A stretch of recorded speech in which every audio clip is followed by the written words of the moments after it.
AITA for platonically cheating on my best friend? I'm in the middle of an ongoing argument with my best friend, my F19 best friend, M19, and I have been close for 3 years. I have quite a large social circle, but it has always been common knowledge that Matt is the person I am obviously fondest of.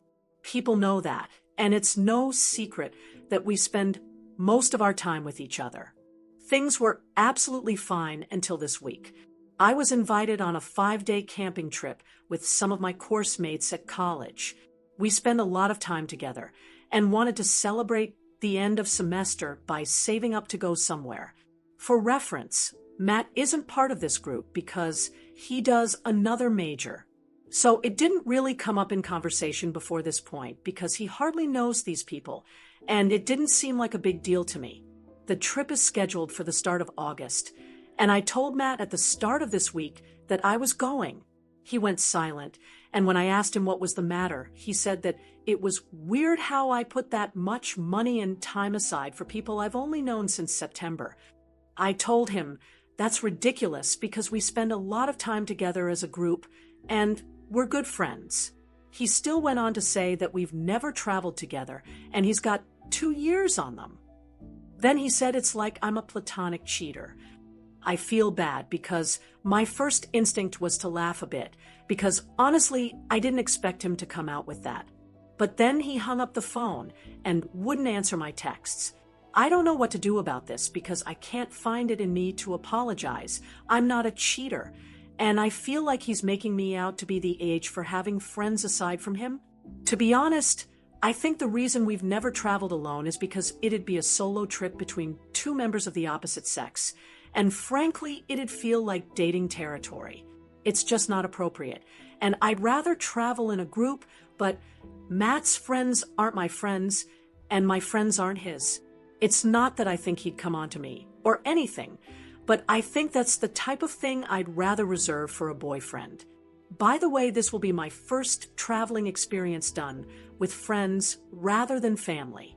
So, AITA for choosing to vacation with relatively new friends instead of my best friend of 3 years?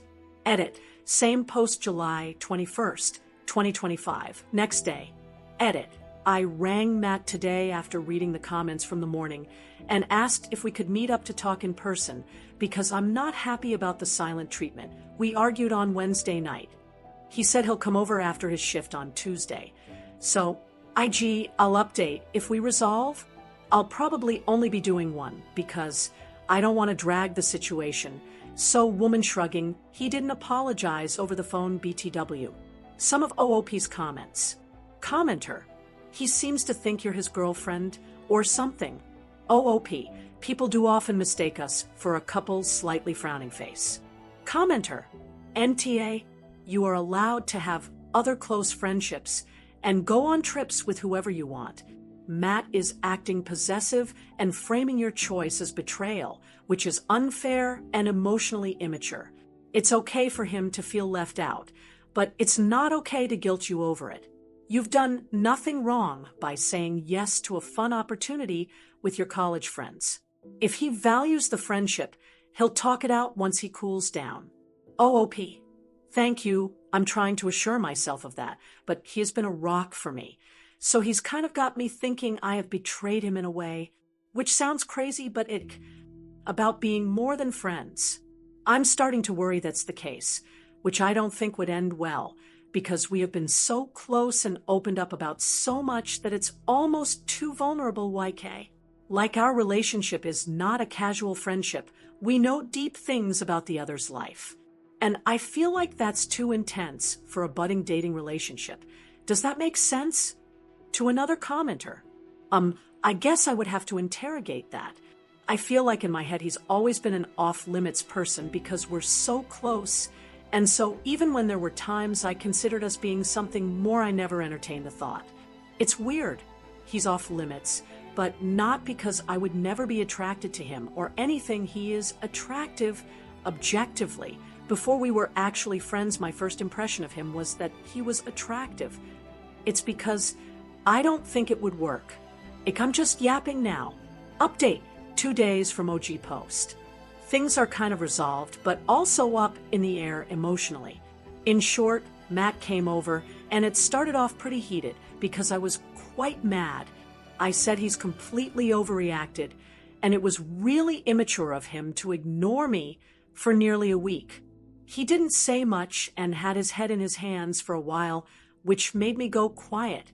He kept saying, I know I'm sorry, I feel stupid. So I just came out with it and asked if there was something he needed to tell me, because I want to know. At this point, I was crying, LOL, a little riled up to say the least. So he hugged me and said he loved me, and he was irrational and jealous. Can't lie, I thought we were going to kiss, but we didn't loudly crying face it what's going on here. But you guys weren't crazy. We talked more about why the trip bothered him so much, and he kind of echoed what you guys theorized. He felt left behind, and said out of all his friends, I'm the one he values the most, and he'd love to do something like his first friend holiday with me. Neither of us are that well off, and have only been on a handful of trips with family when younger. I can't lie, I was very nervous, very emotional. Didn't want to push it by asking explicitly if he had a crush on me, but I do acknowledge that the way we act with each other is a little more than wholly platonic. Maybe it's just one of those loves where you'll always have that attachment, but it need not materialize into a romantic relationship. It can still confused. Anyway, I think he was a bit immature at best. You could argue slightly possessive at worst. He said that when he said platonic cheater, it was ironic, which explains the theatrical wording LMAO, but the jealousy was obs real. We laughed about it a bit, did a blunt LOL. I think we're okay. I mean, I'd love to hear your takes. Some will say I'm in denial, haha.